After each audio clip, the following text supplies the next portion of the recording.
Hey friends, Rob Phoenix, Power Guy here. Hope you're all doing well.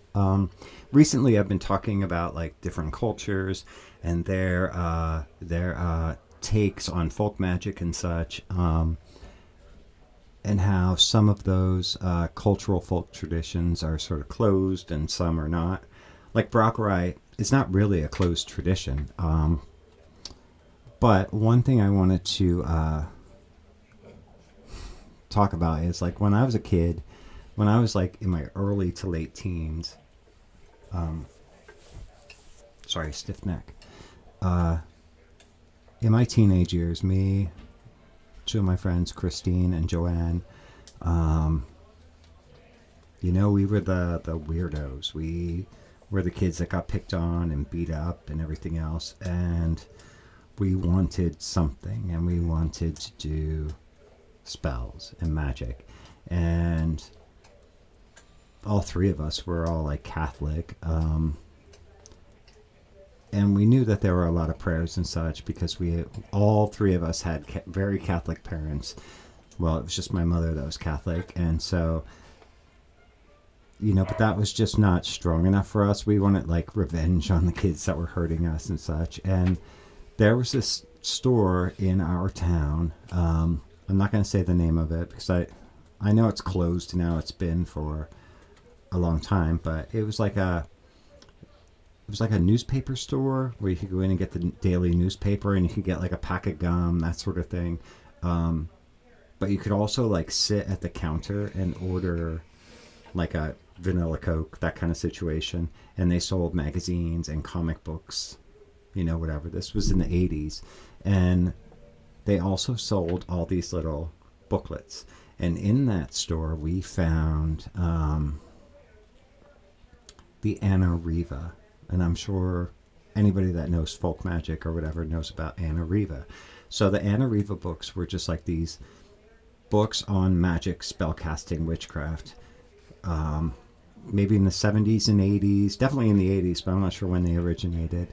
And back then they were just like paper booklets folded with staples in the binding. Now they kind of look like this. They're glossy because they've just been republished or whatever so many times. But back in the day, they were just paper cover, staples in the binding, and they were like 80 cents or $1, which was a lot back then. But anyway, so we would take these books, and we had just at the edge of town, there was this wooded area that we and all of our friends had built this huge tree house. It was like several levels. It was way up there. And me and Christine and Joanne had gathered all these rocks and made like pathways and a circle for us to do our spells. And so we would get these spells out of these books. Now, what I want to say, and the reason that I'm bringing this up is because looking at these now, as somebody in their 50s and looking back on those days with like a certain fondness and just shake my head at my old self. But this is basically like whitewashed hoodoo. It's basically like hoodoo for white people because everything they're doing in here is very hoodoo-ish. And it was published for the masses. So this is what everybody was doing in the 80s. This is all we had. Actually, recently on here on one of my videos, a gentleman from, I want to say Canada, please forgive me if I'm wrong, but I think you're in Canada. We must be about the same age because he said when he was growing up, this was all he had was this stuff. And so this is what he did.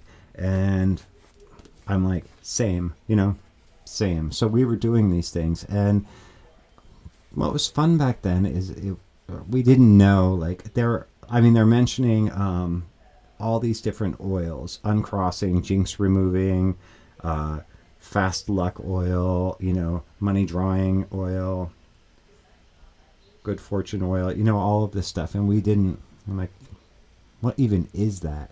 And you could always like send and order stuff. Like here's an example of one of the old timey, there'd be like a mail order situation where you could order stuff, but that was like impossible for us. I mean, in the 80s, having $1 was impossible. And when you would send away for something via mail order, I mean, it could take 3 months to get to your house. That's just the way it was. So we didn't know. So in these books, they would say, like, for love, use this herb. And so we would go to the grocery store, and if they had the herb in, like, the spice section, we would shoplift it. And then we would go home and we would put it in a jar with vegetable oil. Because back then, too, we didn't have olive oil. That wasn't like a thing, or sunflower oil or any of that good stuff. Now we just had, like, there was just like vegetable oil in the house, or Crisco. And so we did what we could. And we would just, like, put vegetable oil in some sort of jar or container that we could find and put that herb in there. And that's what we would use. So when it would call for, like, uncrossing oil, it was vegetable oil with some kind of spice in there that we had shoplifted from the grocery store. We were kids, and we were doing magic in the best way we could. And I think it was more sincere then. You know what I mean? It was more sincere. But now, I'm beyond adult. I'm on the downslide now, so I'm headed into senior territory. But now that I look at this stuff, I realized that, yeah, this is definitely, like, Louisiana-based stuff. And what's interesting is that in Hexameister work, we still do this stuff because it's all very Christian. There's nothing, like, non-Christian in here. This is Christian work. It kept all of the, it kept its... They must have learned hoodoo and just, like, published it for the masses. But they kept out all the African sort of spirituality of it. So that's how I know it's, like, whitewashed hoodoo. And, and they called it voodoo and hoodoo and witchcraft. They were calling it all sorts of things. And I think it was very over-sensationalized. And that's okay. They were calling it, like, black magic, witchcraft, the secrets of witchcraft, hoodoo, voodoo, and the occult, all this sensationalized stuff. But it was, it was what we had access to back then. That's all we had. None of us had cars. We were not old enough. We didn't have money. There were, there weren't, like, bookstores. I mean, there were, but they were, like, either in the big cities or whatever. It was just a different world. And we grew up in, like, small town Pennsylvania. And so this is what we have. So I always have a fondness in my heart for, like, the Anna Riva books because they're classic. And I absolutely still recommend these.